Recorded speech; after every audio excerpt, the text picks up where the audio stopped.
Hello cuties, మీలో pineapple అంటే ఎంతమందికి ఇష్టము? నాకైతే పైనాపిల్ అంటే పిచ్చి.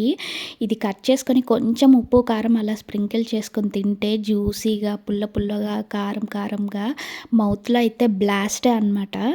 సంక్రాంతి నుంచి దీన్ని కట్ చేద్దాం అని ఇప్పటికి కుదిరింది నాకైతే. అదేంటి ఇష్టం అంటున్నావు, మరి ఇప్పటివరకు ఎందుకు వెయిట్ చేసావు అనుకుంటున్నారా? నార్మల్‌గా అయితే ప్రెగ్నెన్సీలో పైనాపిల్ అండ్ పపాయ తినకూడదు కదా! పైనాపిల్ తింటే కాంట్రాక్షన్స్ వస్తాయంట.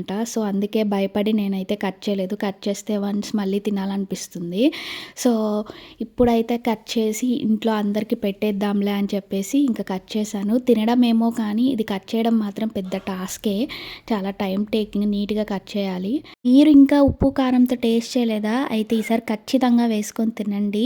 ఖచ్చితంగా మీరు నాకు థాంక్స్ చెప్తారు. సూపర్ అంటే సూపర్‌గా ఉంటుంది. అండ్ కట్ చేసి వాళ్ళకిచ్చేసి నేను పనిలో పని 2 పీసెస్ అయితే తిన్నాను. అంతే వీడియో. బాయ్.